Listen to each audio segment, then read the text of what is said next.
दोस्तों, स्वागत है आपका हमारी इस खास रिपोर्ट में, जिसमें हम लोग ये जानने की कोशिश करेंगे कि चित्रकूट में जो आरक्षण की लिस्ट आई है, या कहें तो जो आरक्षण तय हुआ है कि किस तरीके से किन सीटों पर क्या आरक्षण होगा, और इसके बाद जो राजनीतिक मायने होंगे, सियासी तस्वीर होगी, वो किस तरीके की होगी, इस पे कुछ बातचीत करेंगे और आप लोगों के कमेंट्स भी लेंगे, क्योंकि बहुत महत्वपूर्ण है कि आप लोग भी जुड़ें और ये बताएं कि आपके क्षेत्र में, आपके पंचायत में, आपके वार्ड में, आपके गांव में किस तरीके की तस्वीर बन रही है आरक्षण के बाद। और अगर आपको नहीं पता है कि आपके गांव में कौन सा आरक्षण लागू हुआ है, आपके वार्ड में कौन सा आरक्षण लागू हुआ है, तो आप कमेंट बॉक्स में पूछ सकते हैं। इस वक्त मैं चित्रकूट जिले से लाइव हूं और लगातार आप लोग ज़्यादा से ज़्यादा संख्या में जुड़िए।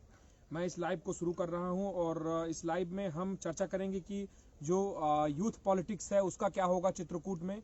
जो युवा राजनीति है, इस आरक्षण के आने के बाद हर तबके से जुड़ने वाले युवा क्या माहौल तय करेंगे राजनीति का, और सियासी उठापटक किस तरीके की होगी, क्योंकि बड़े चुनावों के पहले पंचायत चुनाव को एक तरीके से युवा राजनीति के आगमन या प्रवेश द्वार के तौर पे देखा जाता है कि सियासत किस करवट बैठेगी, विधानसभा हो या लोकसभा हो, उसके पहले जो राजनीति के इस नए कलेवर को लेकर जो युवा प्रवेश करते हैं, ये कैसा होगा। क्योंकि ये जो देश है वो 21वीं शताब्दी के समय में प्रवेश कर चुका है, जहाँ पे जो यूथ पॉलिटिक्स है वो तेजी से आगे बढ़ रही है, युवा राजनीति। तो ऐसे में बात करेंगे लोगों के साथ क्या कुछ हो सकता है क्षेत्रों में।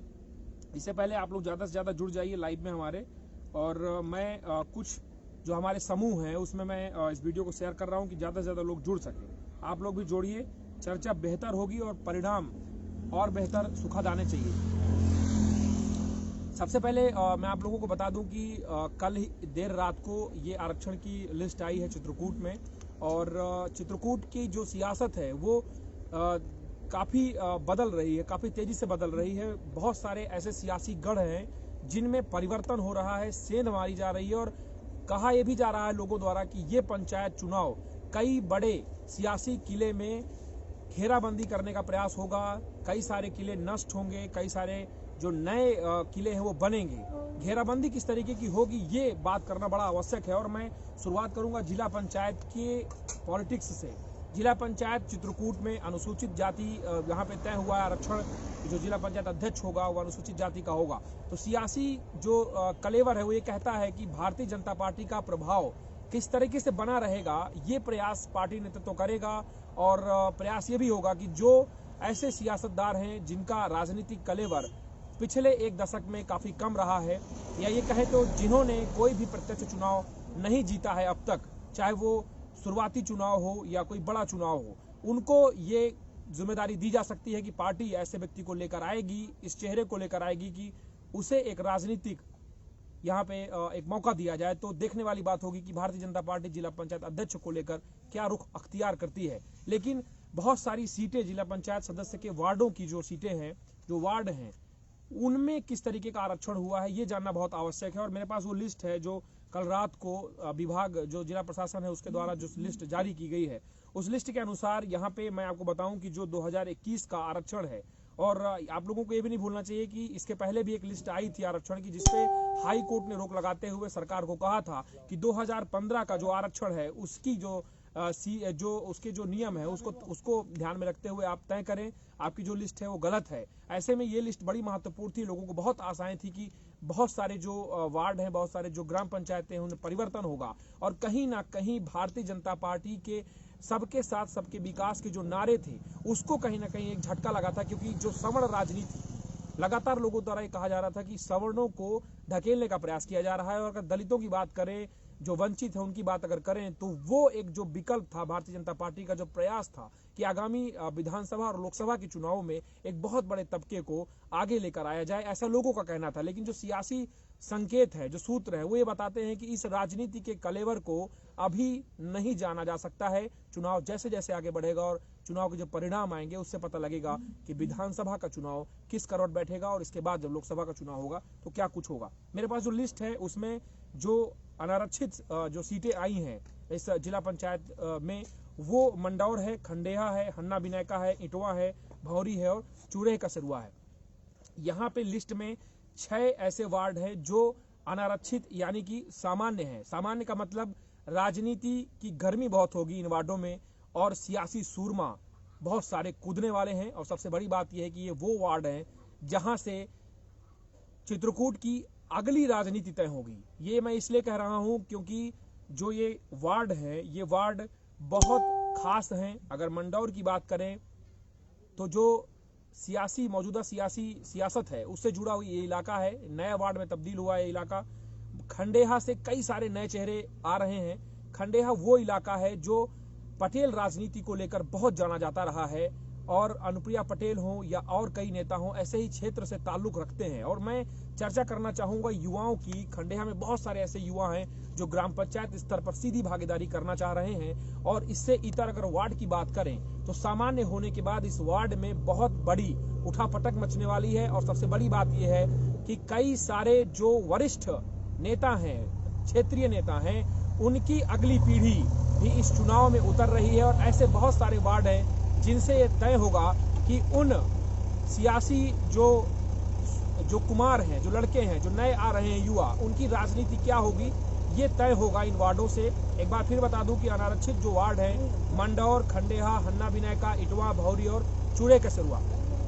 अगर मैं बात करूं चूड़े कसरुआ की तो चूड़े कसरुआ एक ऐसा वार्ड है जो डकैत प्रभावित इलाकों को जोड़ता है। यानी कि इस वार्ड में मारकुंडी डकैत प्रभावित इलाका भी होगा, इस वार्ड में ऊंचाडी का भी इलाका होगा और इस वार्ड में वो तमाम इलाके हैं, गांव हैं जो जंगल से जुड़े हैं। जंगल यानी कि आदिवासियों का इलाका, जड़ जंगल और जमीन, तमाम ऐसे इलाके हैं जहां पे जो और भी जातियां हैं, चाहे वो अनुसूचित जातियां हो, चाहे वो ओबीसी हो, सामान्य हो, पूरा एक ऐसा गढ़ है जिसमें कहीं ना कहीं ये देखना होगा कि राजनीति बदलेगी कैसे। यहाँ पे जब सामान्य हुआ है तो बहुत सारे परिवर्तन देखने को मिल सकते हैं। युवाओं के रूप में भी कई सारे बड़े बैनर, बड़े पोस्टर लग गए हैं इस वार्ड में। और चूड़े कसरुआ वार्ड इसलिए भी महत्वपूर्ण है कि यहाँ पे सियासत ने हमेशा बड़ा करवट लिया है। तो अब देखना होगा कि कौन से लोग हैं जो इस वार्ड का प्रतिनिधित्व करेंगे। और इसके बाद अगर मैं कुछ और महत्वपूर्ण वार्डों की बात करूं तो उसमें रसिन आता है। रसिन वार्ड जिसमें जो 2015 में जो सीट थी वो अनारक्षित थी, लेकिन अब वो बैकवर्ड हो गई है। बैकवर्ड यानी कि रसिन एक ऐसा क्षेत्र है जो चित्रकूट की सबसे बड़ी ग्राम पंचायत कहा जा सकता है, लेकिन जब वार्ड की बात आती है तो एक बड़े क्षेत्र का प्रतिनिधित्व रसिन वार्ड करता है। आपको नहीं भूलना चाहिए कि रसिन वो इलाका है जो करबी सदर और पीडब्ल्यूडी राज्य मंत्री चंद्रिका प्रसाद उपाध्याय जी का पैतृक गांव है। तो राजनीति भाजपा के इर्द गिर्द है। देखना होगा कि पैतृक गांव से जन्म लेकर आगे बढ़ने वाले जो बड़े नेता हैं उनकी राजनीति का जो पैतृक क्षेत्र है वो आगे किस तरीके से जाएगा, कैसे वो बचा पाएंगे अपने गढ़ को, ये बहुत बड़ी बात है।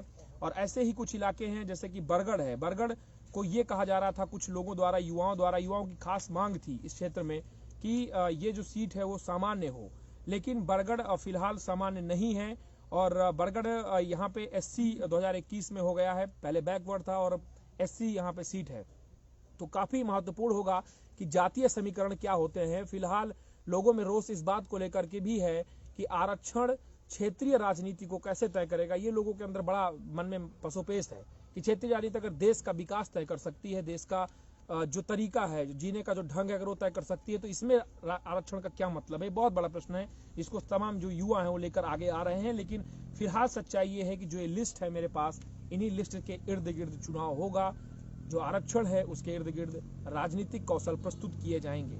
यहाँ पे सरधुआ जो वार्ड है, पहाड़ी वार्ड, भदेदू और यहाँ पे परसौंजा, ऐसे तमाम जो वार्ड हैं ये जिला पंचायत के चुनाव में काफी महत्वपूर्ण होने वाले हैं। और सबसे बड़ी बात यह है कि पहाड़ी की राजनीति अपनी एक अलग छवि रखती है और ऐसे में एससी सीट हो जाने से यहाँ पे थोड़ा सा जो राजनीतिक सियासी जो तस्वीर है वो बदलने वाली है, लोगों का एक कहना है। अब इससे इतर अगर हम बात करेंगे उस राजनीति की जो जिसे ब्लॉक प्रमुख कहा जाता है, या मैं कहूँ तो क्षेत्रीय जो क्षेत्र पंचायत की राजनीति है, क्षेत्र पंचायत के जो प्रमुख हैं उनका क्या यहाँ पे आरक्षण आया है, ये बहुत बड़ा विषय है। क्योंकि लोगों का कहना ये था कि 5 ब्लॉक हैं तो किस तरीके से यहाँ पे सीटें निर्धारित की जाएंगी, 2015 के बाद क्या तस्वीर होगी, लोगों का कहना था, जानने को लोग बड़े उत्सुक थे।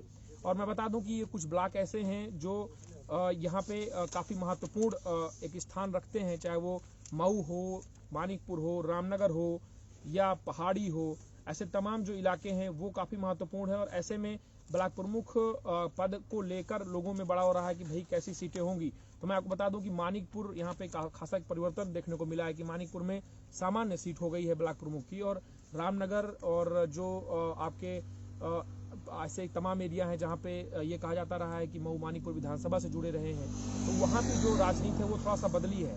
और ऐसे में थोड़ा सा महत्वपूर्ण ये भी समझना आपको होगा कि विधानसभा के चुनाव को लेकर ये कहा जाता रहा है कि विधानसभा से पहले अगर पंचायत चुनाव हो रहे हैं तो यानी कि मिनी विधानसभा का चुनाव है, और स्थितियां जो होंगी वो यहीं से समझ में आएंगी कि क्या बदलाव होगा। फिलहाल आपको ये भी समझना होगा कि जो बीडीसी के सदस्य के चुनाव होंगे वो किस तरीके से तय करेंगे राजनीति को, और अगर सामान्य सीट है तो चुनाव, लोगों का कहना यह है कि चुनाव महंगा होगा। आपको समझना पड़ेगा कि जिला पंचायत का चुनाव महंगा क्यों होगा और ब्लॉक प्रमुख का चुनाव क्यों महंगा होगा। और ये भी बहुत महत्वपूर्ण बात है कि इन चुनावों में खरीद फरोख्त जो होती है और शराब जो बंटने की जो बात आती है, ये किस तरीके से प्रशासन इस पर रोक लगाएगा, ये एक बहुत बड़ी बात होगी। तो फिलहाल मैं आपको बता दूं कि जो चुनाव है वो अब उसकी जो हुंकार है वो शुरू हो गई है और बच गई है। अगर मैं कहूँ तो जो रणनीति है वो बनाना लोगों ने अपना शुरू कर दिया है। और यहाँ पे एक चीज़ और बहुत ध्यान देने वाली बात है कि चित्रकूट की राजनीति इसलिए भी महत्वपूर्ण है क्योंकि विकास के दौर से गुजर रहा चित्रकूट अपनी जड़ जंगल और जमीन को बचाने का भी प्रयास कर रहा है, चाहे वो मंदाकिनी नदी का मुद्दा हो, पाठा में पेयजल समस्या का मुद्दा हो, या बांधों को बचाए रखने का मुद्दा हो। ग्रामीण स्तर पर सबसे बड़ी बात रही है रोजगार की, चाहे वो मनरेगा को लेकर हो, चाहे आदिवासियों के जीवन स्तर को उठाने का मुद्दा रहा हो। सबसे बड़ी बात यह है कि जो बुनियादी समस्याएं हैं उनसे कैसे निपटेंगे उम्मीदवार। और पाठा में ये जो चुनाव है वो 50 डिग्री से 60 डिग्री के सियासी टेम्परेचर को भी झेलेगा, यानी कि बदस्तूर तापमान बढ़ेगा, पानी की समस्याएं, बैलगाड़ी में लोगों का पानी ढोना नजर आएगा, लेकिन उम्मीदवार क्या करते हैं ये देखने वाली बात होगी। उन्हें पानी मिलता है या वो अपना पानी बचा पाते हैं, ये बहुत बड़ी बात होगी। जमीन अपनी तलाश पाते हैं कि नहीं, तमाम विषय होंगे। आप हमारे साथ बने रहिएगा। फिलहाल इस रिपोर्ट के माध्यम से हम इतना जानने का प्रयास करना चाह रहे थे कि आखिर क्या है, तरीका क्या हो सकता है, युवा कैसे भागीदारी करेंगे। और एक चीज और भी देखने को मिल रही है इस चुनाव में कि बहुत सारी ग्राम पंचायतें जो बंधक थी पिछले चुनाव में, उसके बाद जो परिणाम आया था, बंधक का मतलब आप ये समझ सकते हैं बड़ा कि अगर आरक्षण के कारण वहां पे कोई सीट ऐसी आई है जिसपे कोई बड़ा तबका नहीं चुनाव लड़ सकता, डायरेक्ट कोई बड़ा जाति का व्यक्ति, या ऐसा कर सकते हैं कि उसका प्रधानी का सीटें हमेशा से रही हों, तो वहां पे व्यक्ति ढूंढे जाते हैं, उतारे जाते हैं चुनाव में, उसको जिताया जाता है। इसके बाद कुर्सी में बैठने वाला प्रधान नहीं होता है, जमीन में बैठने वाला प्रधान होता है, और भ्रष्टाचार इतने बड़े पैमाने पे होता है कि उसका सीधा जिम्मेदार वो व्यक्ति होता है जिसने भ्रष्टाचार किया ही नहीं। तो ये देखना होगा कि सीटों में परिवर्तन आने के बाद अब किस तरीके से नए किले तैयार होंगे और कौन से किले ढहेंगे, ये एक बहुत बड़ा विषय होने वाला है। और सबसे बड़ी बात यह है कि भारतीय जनता पार्टी के लिए एक बहुत महत्वपूर्ण चुनाव है, क्योंकि बंगाल का चुनाव भी नज़दीक है। उससे पहले पंचायत चुनाव परिणाम कैसे पेश करेंगे आगे आने वाले विधानसभा चुनाव को लेकर के, और उत्तर प्रदेश का चुनाव तो आप जानते ही हैं कि यहाँ होने वाली सियासी गर्मी की तपिश दिल्ली में देखने को मिलती है लखनऊ से होते हुए। तो देखना होगा कि पंचायत चुनाव में चित्रकूट की राजनीति किस करोड़ बैठती है, और जो बड़े सियासी सूरमा हैं वो राजनीति के पंचायत में किस तरीके से दखल देते हैं और क्या करते हैं, अपने आने वाली पीढ़ी को आगे लेकर क्या परिवर्तन करेंगे, ये बहुत बड़ा दिखने का विषय होगा। और मऊ मानिकपुर की राजनीति भी समझनी होगी, क्योंकि उपचुनाव के बाद जिन जिन लोगों ने प्रयास किया कि राजनीति की तस्वीर बदले, अब वो क्या कर पाएंगे, उनसे जुड़े लोग क्या कर पाएंगे। लेकिन इस बीच सबसे बड़ा जो विषय है वो ये है कि बुनियादी परिवर्तन कैसे होगा, ये एक बहुत बड़ा विषय है। आप लोग, अगर कोई आप लोगों की राय है तो आप लोग ज़रूर दीजिएगा। आप लोग लगातार हमारे साथ जुड़े रहिएगा। हम लोग पंचायत चुनाव में खास कवरेज लेकर आ रहे हैं। पंचायत का पंच जल्द ही इसके पोस्टर्स रिलीज होंगे और हर वार्ड में डिबेट होगी। आप अगर अपने ग्राम पंचायत में डिबेट कराना चाहते हैं तो आप हमें मैसेज कर दीजिएगा और हम डिबेट कराएंगे। डिबेट के माध्यम से जो स्थानीय राजनीति है उसको जिले मुख्यालय तक ले जाएंगे, जो स्थानीय मुद्दे हैं उसको जिले तक ले जाएंगे। एक खास कलेवर में पंचायत का पंच आएगा डिबेट के रूप में, और मुद्दे तय होंगे, वार्डों में डिबेट होगी, उम्मीदवारों को अपने मुद्दे बताने होंगे, घोषणाएं बतानी होगी और ये बताना होगा कि क्षेत्र की राजनीति क्या रुख अख्तियार करेगी और क्या वो जीतने के बाद करेंगे और अभी किन समस्याओं को वो जानते हैं। धन्यवाद।